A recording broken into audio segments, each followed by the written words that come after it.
Plumbing companies are often told to work on their marketing, but they aren't told what they should be activating at any given time. This means a lot of money goes into areas that just cost them money without any return, at least in the early days. So what I'm going to do today is help you understand the stages of marketing that a new business needs to go through and how to grow into a proper marketing presence.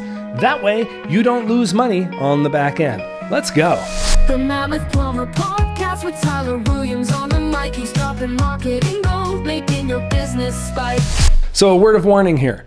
This is not a be-all, end-all solution. This is the best practices by which I've seen about 200 companies grow over the years.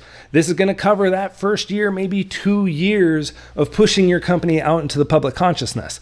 So if you're curious about any of this stuff, or if you need help or guidance through it, go to my website. You can schedule a consult with me, team, and then we'll kind of dive in and give you an idea of what we think you should be working on. Now let's go into it. The stages of marketing. The reason why this is really important is because if you activate the wrong stage at the wrong time, you can spend all of your capital in a zone that doesn't have time to bear fruit. So you need to make sure that you're doing the right things in the early days so you can activate the long-term plays later. Up front, you need money. To be perfectly frank, you need to get the ball rolling. So stage 1 is getting your house in order. And this is making sure that your business is Googleable. That doesn't mean ranking number 1 for plumbing or plumber near me or drain cleaning or water heater replacements. No. What this means is if I Google your name, your business is going to show up. So what you need in order to get this happening is a website, obviously. Well, you need your name, your URL. You need your website. You need a Google business listing. You're going to need some social media accounts. Social media accounts, the ones that we activate are Facebook, Instagram, TikTok, Nextdoor. But really, just think about this in case you're watching in the later years down the road. Think about anything that your core demographic is going to be on. And if you're after the residential market, you're going to go after the residential housewife because she makes most of the decisions of the home. Now, when I say housewife, she might be working. So keep that in mind. But so you need to go ahead and get those things encumbered. Like you need to activate those accounts and then you need to skin them to your business. Make them look good and start using at least 2 primaries. And most of the time I would say TikTok and Instagram. Sometimes I might say, Facebook and Instagram. Sometimes I might say TikTok and Instagram or TikTok and Facebook. But don't overdo it in the early days. You're just getting these things there so that way if somebody Googles you, your name will come up. So why is this important, this step? It's because if you spend a lot of money on marketing, if you do a lot of activations on marketing, whether it's online, offline, whatever, if your business doesn't show up, you're invisible. That's the last thing you want. So you got to make sure that you're visible to the market before you start asking the market to find you. All right, stage 2, and this is a mini step, but you need to open yourself up to reviews. Absolutely start getting reviews on every job you do. Every paid job, every unpaid job, every friend and family that you have ever worked for, do yourself a favor, send them your review link and say, hey, would you mind helping me get my 5 stars going? Would you mind helping me get beyond 10 reviews? Because it's really going to make a difference to my business. And honestly, just tell people what you're trying to do. Hey, I'm trying to go out on my own. I'm really trying to make a real run at this business. Would you mind giving me a review? Because it'll really help with the credibility in the market. The other thing I want to say is do not take your foot off the gas on reviews. It's just too critical with your Google business listing at this time, as far as ranking and general visibility, but also the pure psychology of the market. People are going to see it. They're going to weigh you out compared to other people in the market. It's human nature. We do it all the time.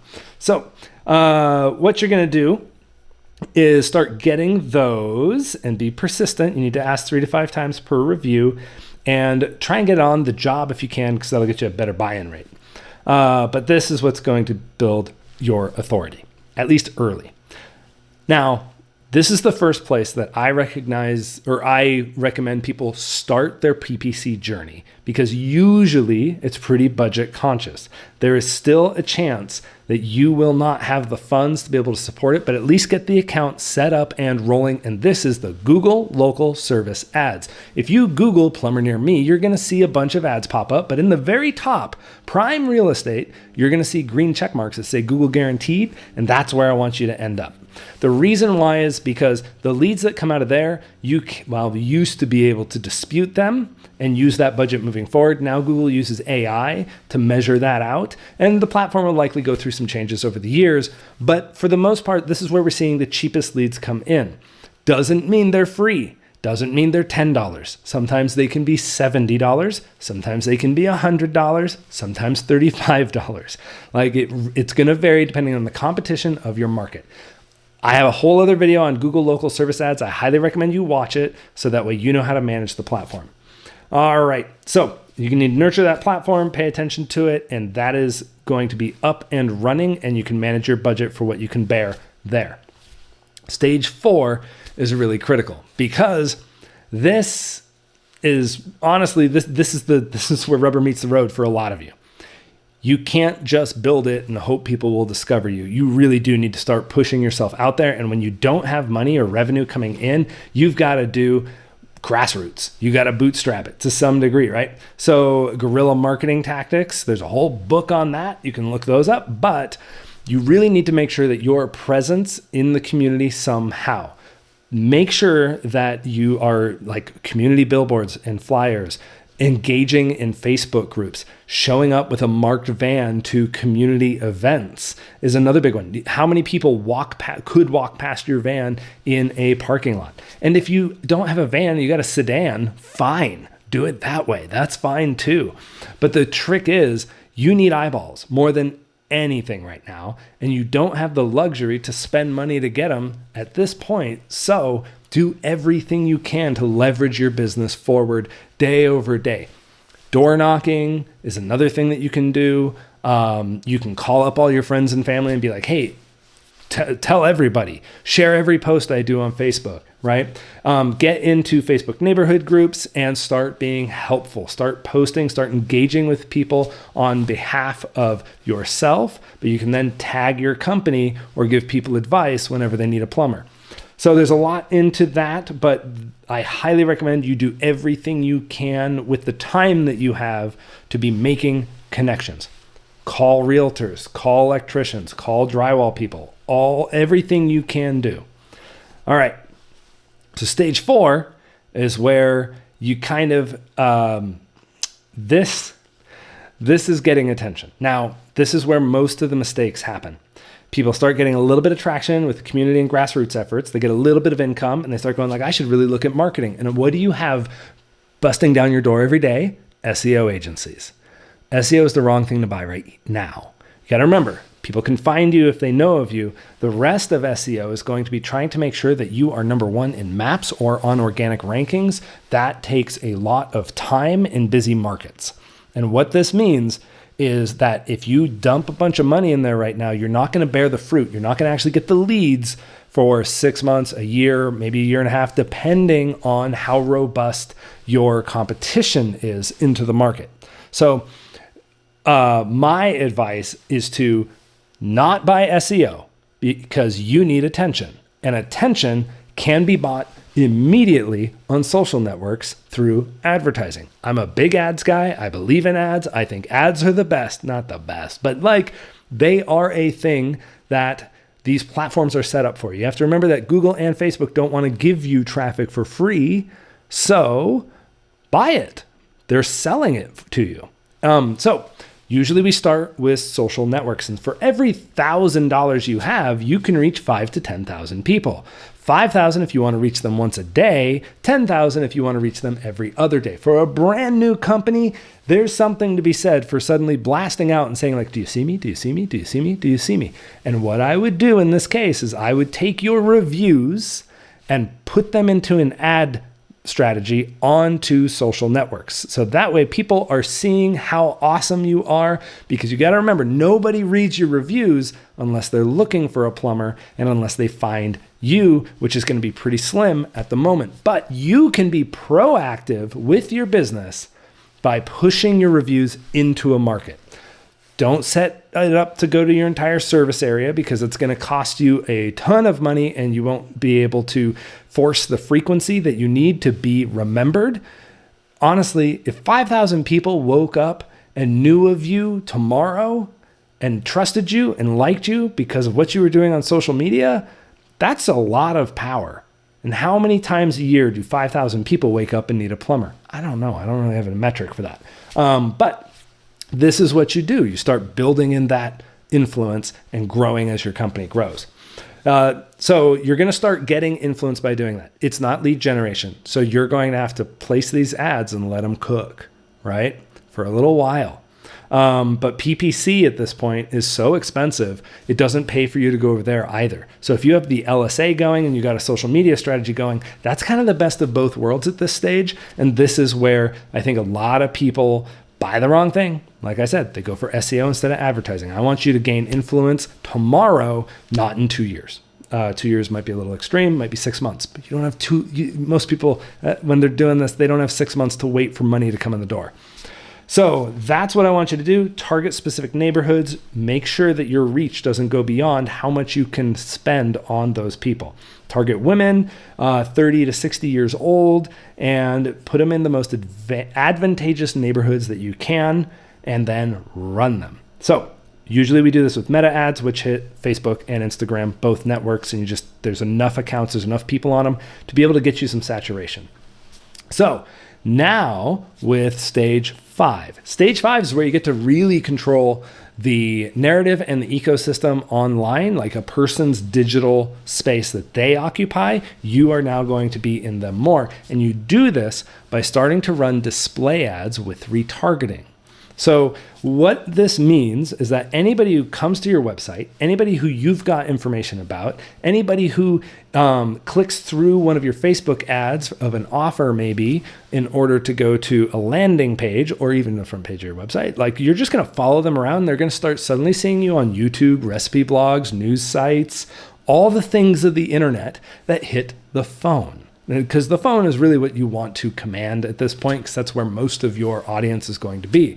But what happens now is now you're following them around the internet and they just go, wow, they are everywhere. And it sinks that influence in even deeper. This is also a good place to put reviews or testimonials because what happens is people click on something, they go to your landing page, maybe they sign up for a coupon or an offer, and then next thing they know, they see your reviews everywhere and you've built a really good bridge for people to use your company when they need you. So you have that as well. Now, if you got retargeting going, if you've got your cold outreach going through Facebook, if you got your LSA going, now it kind of becomes a little bit of a toss-up of, well, do you do PPC or do you do SEO? PPC will give you immediate something. It might be results. So PPC is very tricky. I do not recommend you try this on your own without doing a considerable amount of deep dive and learning, because you can immediately just throw a bunch of money at it. It's very important to get conversions up. It's very important to track and watch it closely and monitor it throughout the weeks, not like set it and forget it. You can't do that with PPC.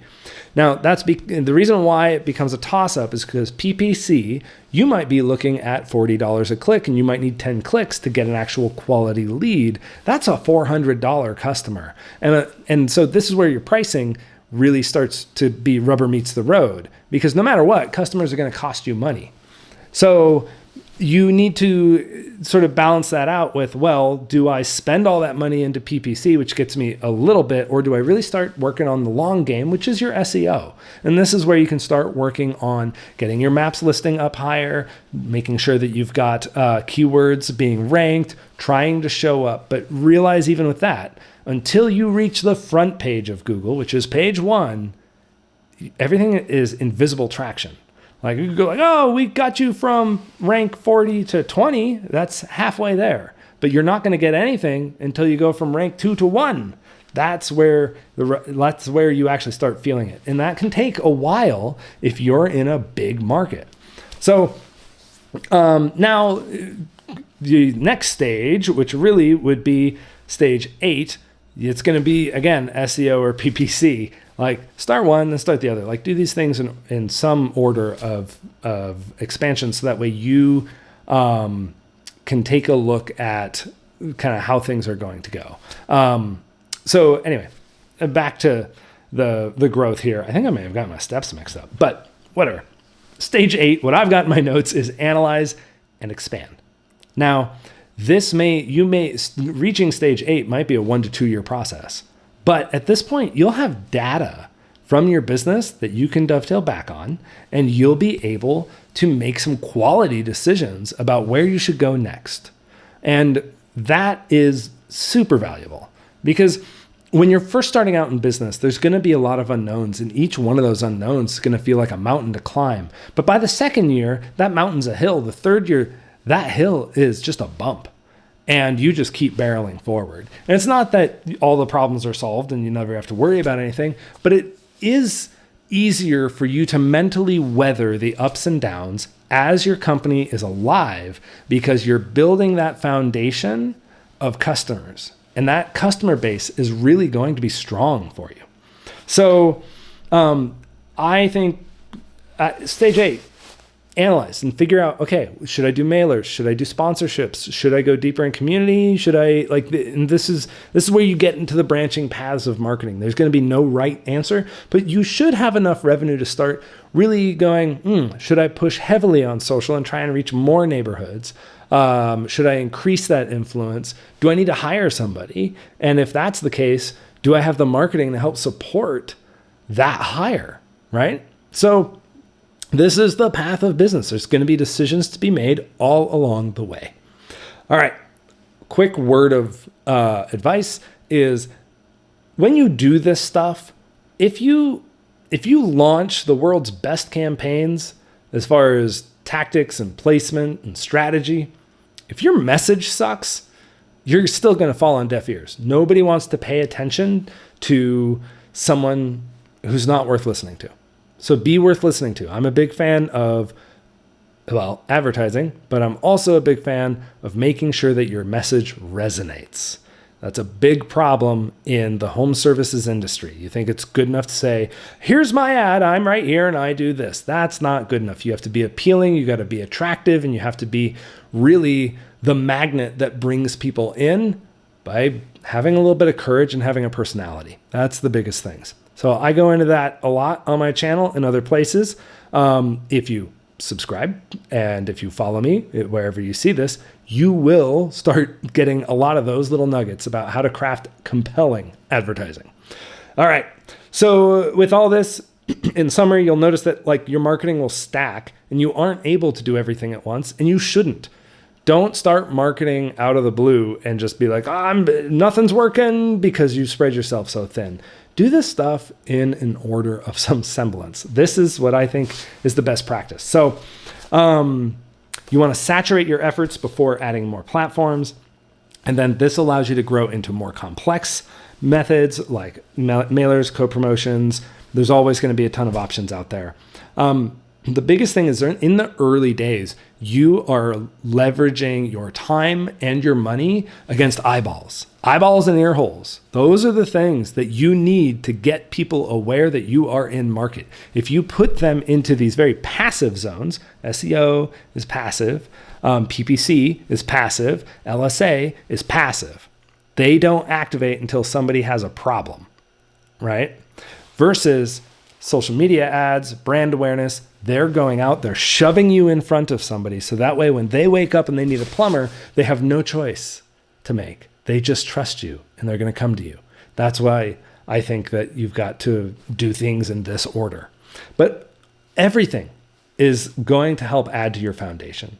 So get in front of people, get in front of their eyes by the thousands, and you'll find some growth.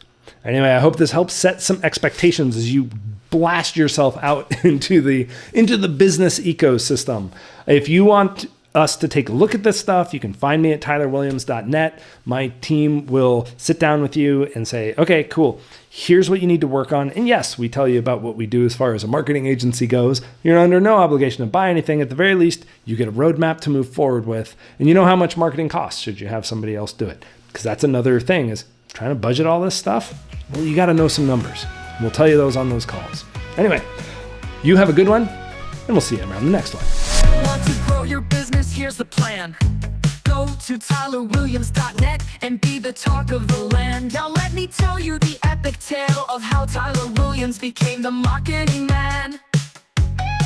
His story begins when he was just a year-old lad. His mother needed a plumber, but their ads were so bad. The house flooded and sank, and young Tyler was mad. Swallowed by the earth, into the abyss they fell. He blamed the bad marketing that led them to this hell. At 1 year old, he vowed to the stars above he'd harness marketing power and give plumbers some love. He's Tyler Williams, the marketing baby. From tragedy he rose to bring plumbers joy. With a vow to the stars and a plan in his hand, he's the one who saved them, the marketing baby.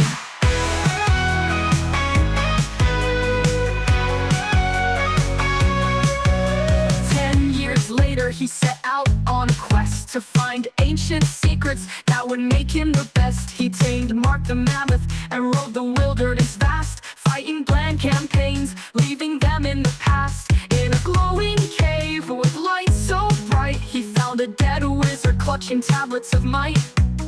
For 30 long years, he studied those stones, deciphering marketing secrets that shook him to his bones. He's Tyler Williams, the marketing boy, imbued with power, turning pain into joy. With fire in his eyes and stone-carved campaigns, he brings plumbers the truth to ease their pains.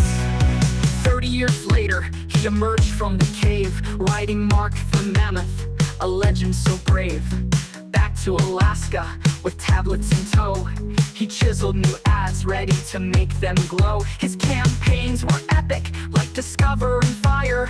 Plumbers were sore, lifted ever higher. He hit the launch button, the world wasn't prepared. Neighborhoods flooded with jokes as Tyler declared.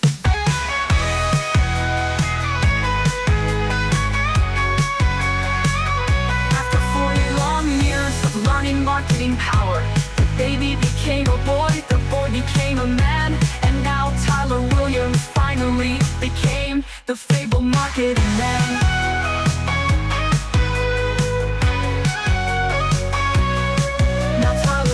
The world with boldness and might, crafting campaigns that set everything right. He's bald, bearded, with glasses in place, laughs at his jokes, but they're never out of place. With a smile and a wink, he launches the show. His ads are dumb, but they make plumbers grow. He's the marketing man with campaigns so grand, bringing plumbers out of the Stone Age as he planned. So when you see Tyler, remember his quest. He's the marketing man who's simply the best. Bold and bold with a mission so grand. He's Tyler Williams, the marketing man.